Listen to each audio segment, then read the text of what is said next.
Declan Foster adjusted his tie for the third time, his reflection in the cafe window showing a man far more nervous than any CEO should be about a simple coffee date. At 36, he'd built Foster Investments into one of the most successful firms in the country. But no amount of business acumen had prepared him for the world of dating as a single father. His daughter Riley, 4 years old with blonde hair and her mother's bright smile, sat on the chair beside him, swinging her legs and humming to herself. She wore her favorite pink dress, the one she insisted was fancy enough for meeting a princess. "Remember what we talked about, Riley Bug?" Declan said gently. "This is just a grown-up meeting. The nice lady is a friend of Aunt Melissa's, and we're going to have coffee and be polite." "But Aunt Melissa said she might be my new mommy," Riley said with the brutal honesty of a 4-year-old. Declan shot a mental curse at his well-meaning sister, who'd set up this blind date and apparently filled Riley's head with expectations. Aunt Melissa was hopeful, not realistic. "This is just coffee, sweetheart. Don't get your hopes up." The truth was that Declan's hopes weren't up either. This was his 5th blind date in as many months, each one arranged by friends who were concerned about him raising Riley alone. Each date had gone the same way. Polite conversation, visible discomfort when Riley was mentioned, and mutual agreement that this wasn't quite right. Most women weren't interested in dating a man with a young daughter. Those who were interested seemed to view Riley as an obstacle to overcome, rather than an integral part of any potential relationship. Declan had learned to read the signs, the forced smile when Riley was mentioned, the quick calculation in their eyes about whether he was worth the baggage. "There she is," Declan said, spotting a blonde woman in a red dress entering the cafe.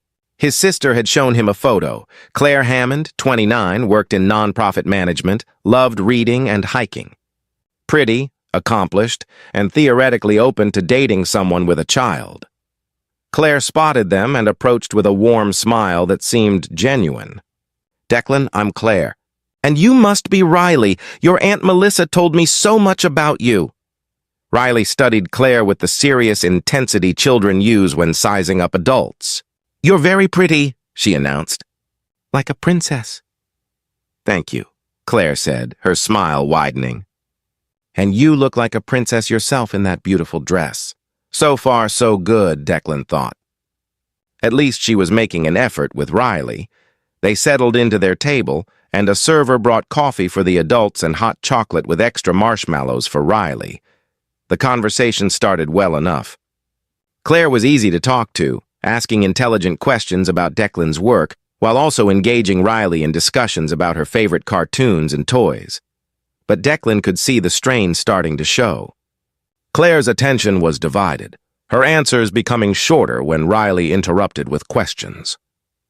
She kept glancing at her phone, and there was a quality to her laughter that felt rehearsed rather than genuine. "So, Riley," Claire said during a lull in conversation, "do you spend a lot of time with your daddy?" "All the time," Riley said happily. "Daddy works from home lots so he can be with me. We have tea parties and read stories and go to the park." "That's nice," Claire said, but Declan heard the unspoken question.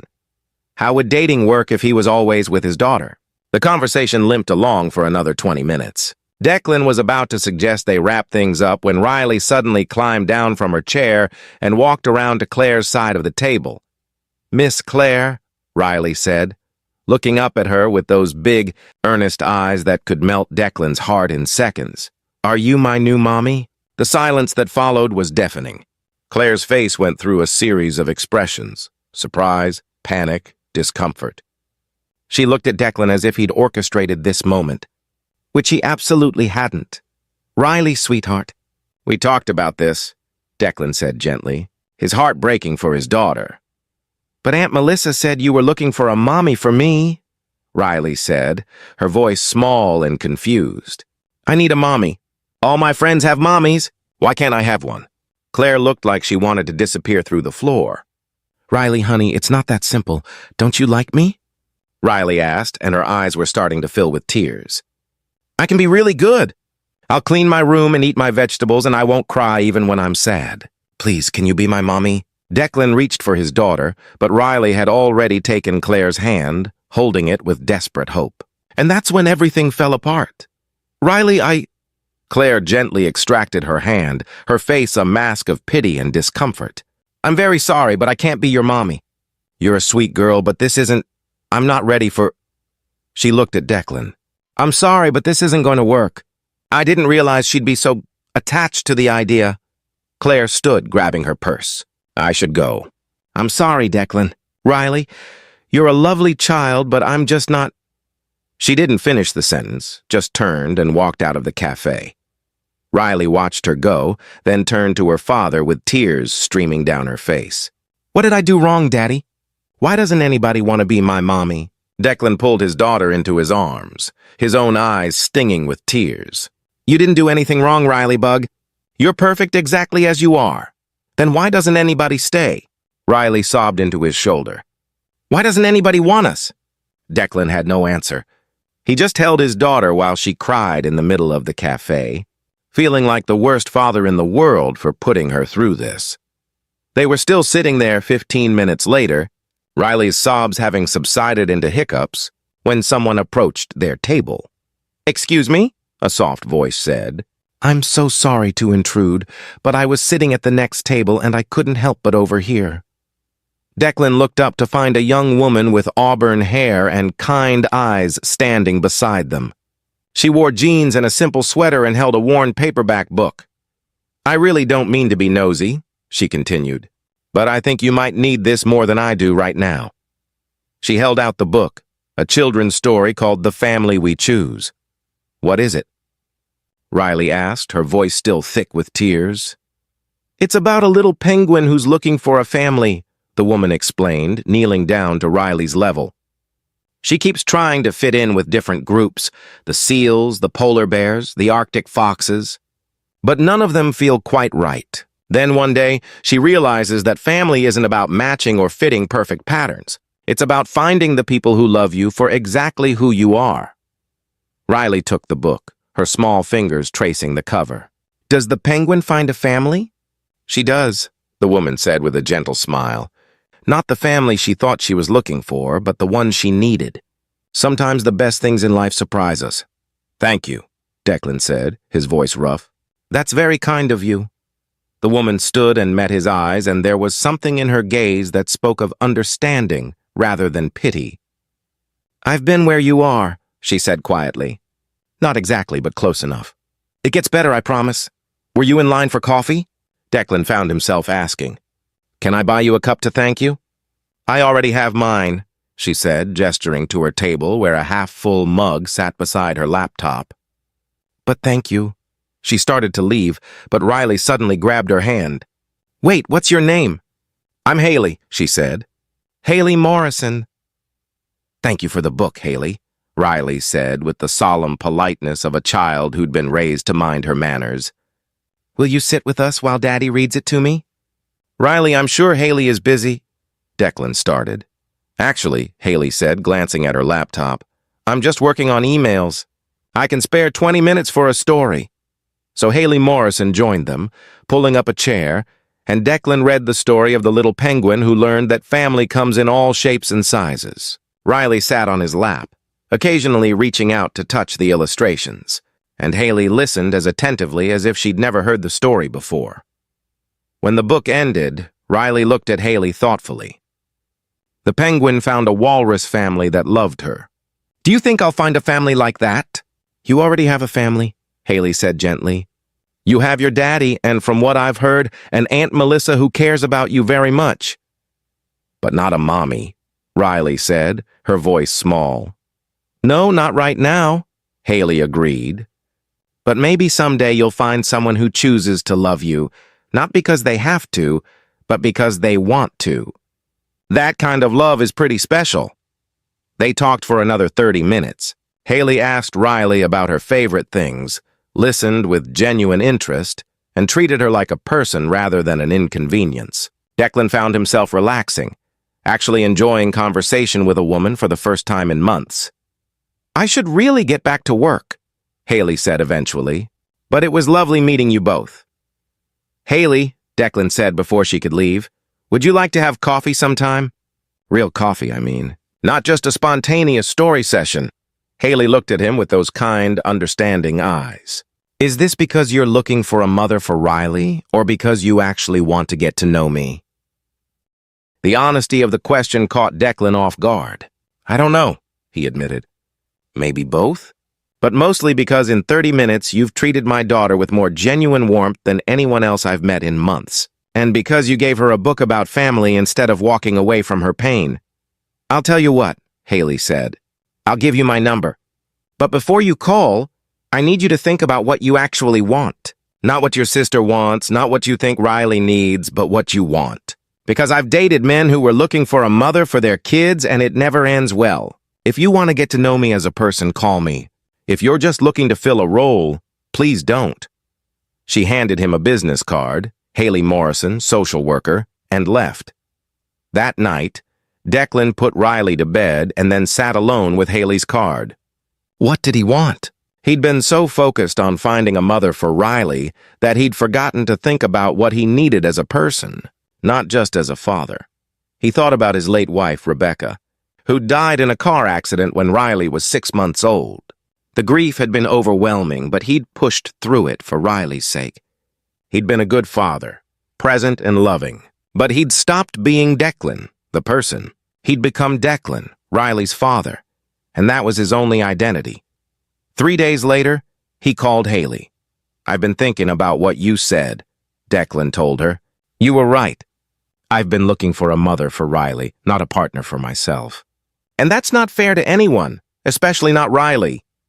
That's a brave realization, Haley said. I'd like to get to know you, Declan continued.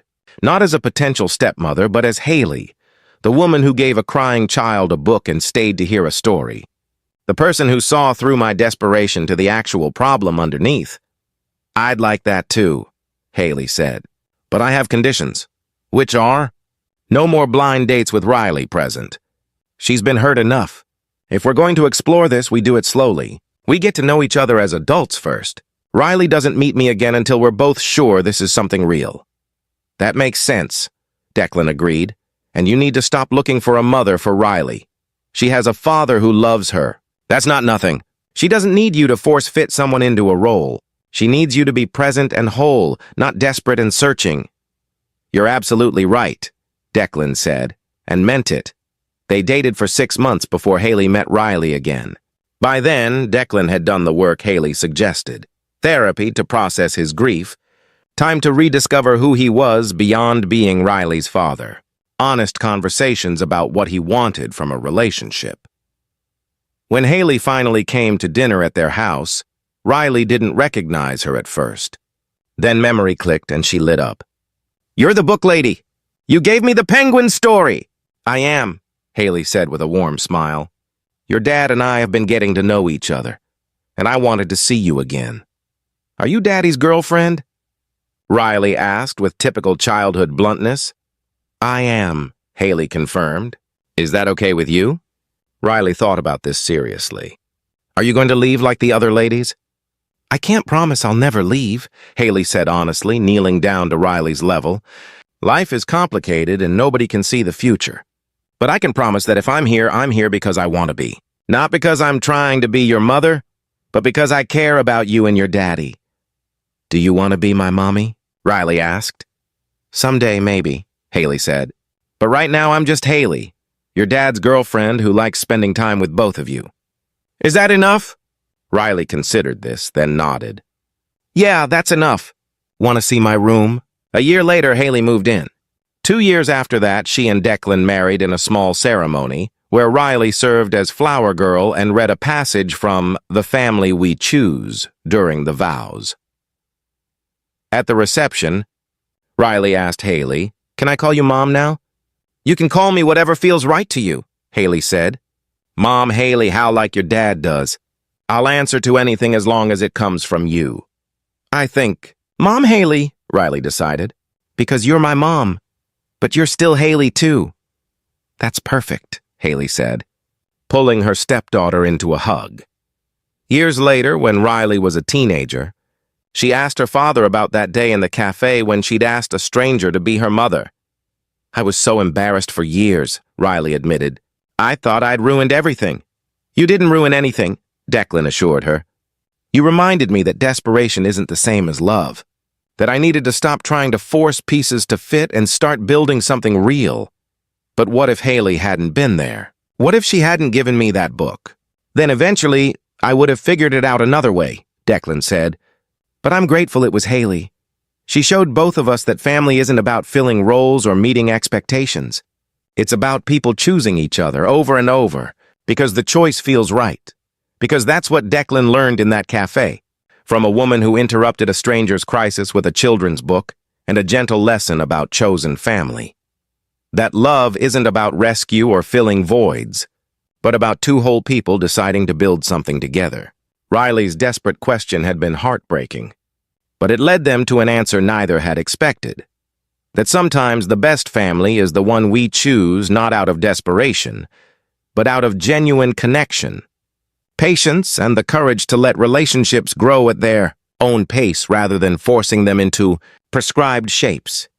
If this story touched your heart and reminded you that family is built through choice and patience rather than desperation, and that our children's needs are best met when we take care of our own healing first, please like, share, and subscribe for more stories about blended families, second chances, and learning that love works best when we stop trying to force it. Comment below about learning to let relationships grow naturally, or about a time when slowing down led to something better than you'd rushed toward. Sometimes the family we're seeking finds us when we stop desperately searching and start genuinely living.